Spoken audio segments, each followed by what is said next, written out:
Hai teman-teman, kali ini kita disuguhi oleh banyak pemandangan nih. Salah satunya akan kita bahas, yaitu warna putih di atas. Apa itu? Yaps, awan. Kali ini awannya lagi indah banget kan?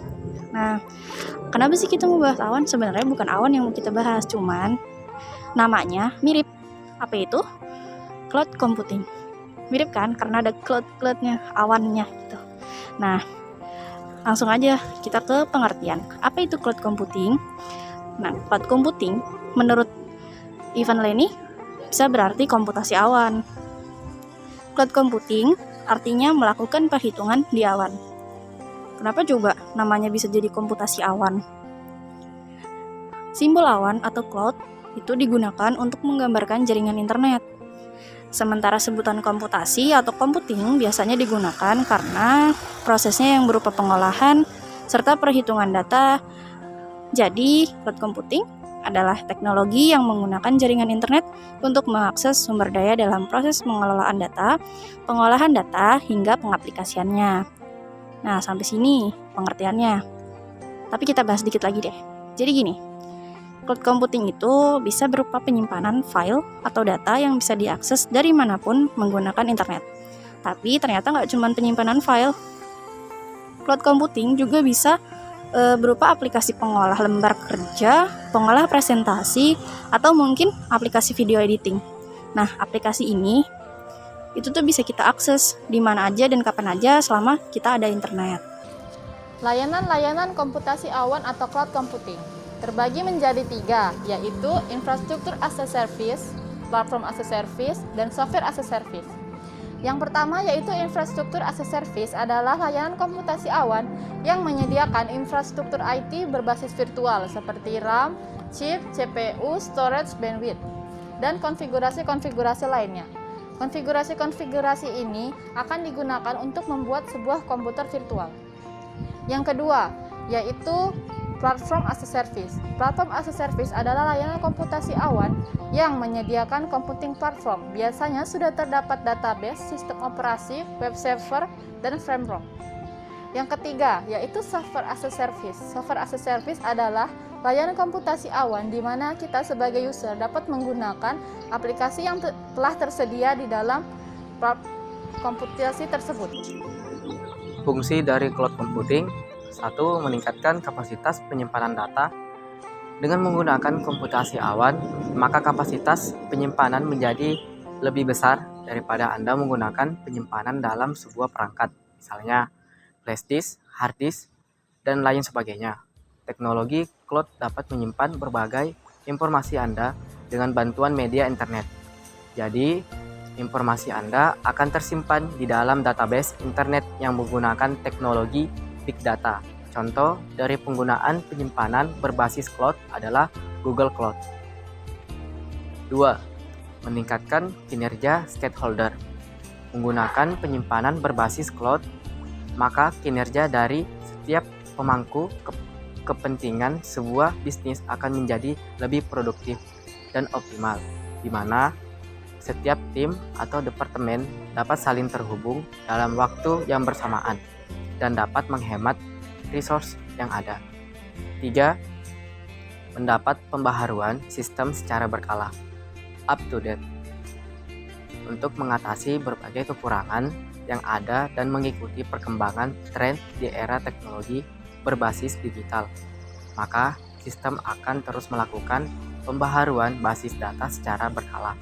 Tujuan untuk meningkatkan keamanan, kemudian meningkatkan fitur untuk memberikan pengalaman yang lebih baik kepada pengguna internet di seluruh dunia.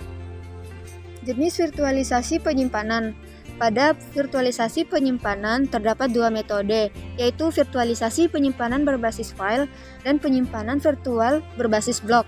Nah, untuk virtualisasi penyimpanan berbasis file ini adalah kasus pengguna khusus yang diterapkan ke sistem penyimpanan yang terhubung ke jaringan. Dan untuk penyimpanan virtual berbasis blok atau block access ini lebih banyak diterapkan dalam sistem penyimpanan virtual daripada virtualisasi penyimpanan berbasis file. Nah, bagi pengguna untuk mengakses data dalam perangkat penyimpanan fisik, perangkat lunak, virtualisasi perlu membuat peta menggunakan metadata atau dalam beberapa kasus menggunakan algoritma untuk secara dinamis menemukan data dengan cepat. Adapun konsep cloud computing, yang pertama itu ada virtualisasi. Virtualisasi adalah pembuatan versi virtual dari sesuatu seperti server, desktop, perangkat penyimpanan, sistem operasi, ataupun sumber daya jaringan. Virtualisasi memiliki penciptaan mesin virtual atas sistem operasi pada perangkat keras yang sering dikenal sebagai hardware virtualization. Virtualisasi ini memiliki 4 tipe cloud computing. Yang pertama ada virtualisasi perangkat keras, virtualisasi sistem operasi, virtualisasi server, dan yang terakhir ada penyimpanan virtualisasi.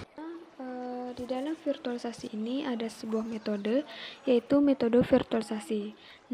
Metode virtualisasi ini merupakan upaya untuk melakukan sesuatu bentuk virtual dari sesuatu yang bersifat fisik. Biasanya berupa penyimpanan data maupun sistem operasi. Kemudian termasuk juga pembuatan sumber daya tunggal seperti server. Kemudian jenis virtualisasi ini ada banyak seperti perangkat keras, perangkat lunak, jaringan, data, dan memori.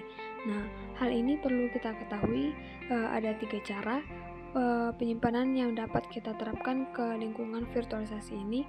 Yang pertama itu ada virtualisasi penyimpanan berbasis host, yang kedua virtualisasi penyimpanan berbasis array, dan yang terakhir ada virtualisasi penyimpanan berbasis jaringan. Virtualisasi jaringan adalah metode untuk menggabungkan sumber daya yang tersedia dalam jaringan dengan memisahkan bandwidth yang tersedia ke suatu saluran, yaitu dari jaringan virtualisasi tersebut, ke masing-masing orang atau personel yang membutuhkan virtualisasi jaringan tersebut. Setiap jaringan ini akan dijamin secara independen dan bisa diakses oleh setiap pengguna dari setiap komputer mereka atau device mereka masing-masing. Ini adalah sebenarnya kelemahannya ini adalah bisnis yang membosankan, terutama untuk bidang administrasi. Ini namun karena kita mau cepat, maka apa sih kelebihan dari virtualisasi jaringan ini? Tentu saja ini untuk memudahkan produktivitas, efisiensi, dan kerjasama admin dengan membagi tugas-tugas secara otomatis dari hal yang biasanya kita tuh membuat filenya tuh diurutkan secara masing-masing. Kita bisa menyatukan file-file ini secara langsung dalam satu device.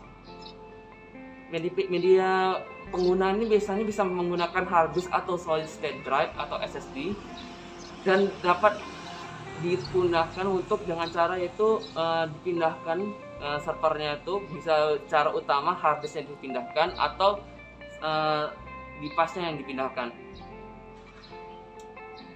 Yang kedua adalah virtualisasi layanan manajemen.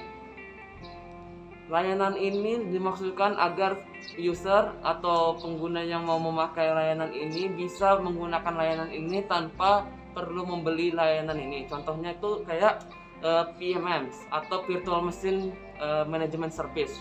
Ini adalah salah satu hal yang digunakan oleh Microsoft untuk menjual servernya ke khalayak umum yang masih punya keterbatasan dalam membeli server mereka masing-masing.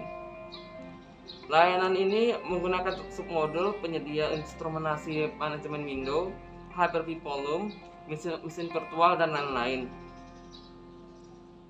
Misalnya kalau kita mau beli layanan server ini, kita bisa menyewa servernya itu secara per jam, per minggu, atau per tahun, tanpa perlu memastikan bahwa server itu masih bisa hidup atau tidak. Selanjutnya bisa ke teman saya yang selanjutnya. Pola desain komputasi awal.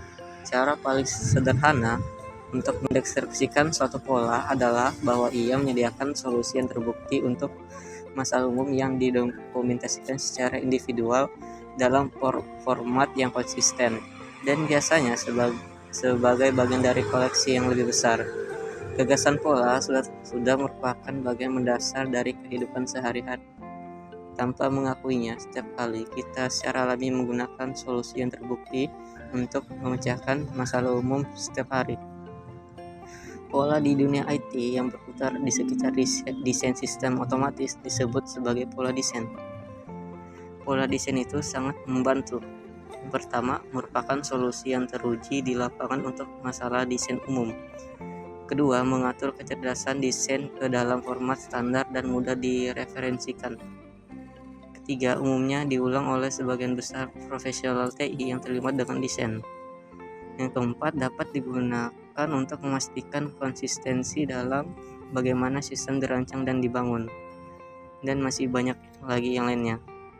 Selanjutnya, karena solusi yang disediakan oleh pola desain terbukti, aplikasi konsisten mereka cenderung secara alami meningkatkan kualitas desain sistem. Meskipun pola desain memberikan solusi desain yang terbukti, penggunaannya semata tidak dapat menjamin bahwa masalah desain selalu diselesaikan sesuai kebutuhan. Banyak faktor yang membebani kesuksesan akhir menggunakan pola desain, termasuk kendala yang dikenakan oleh lingkungan implementasi, kompetensi praktisi, persyaratan bisnis yang berbeda, dan sebagainya. Semua ini mewakili aspek-aspek yang mempengaruhi sejauh mana suatu pola dapat berhasil diterapkan.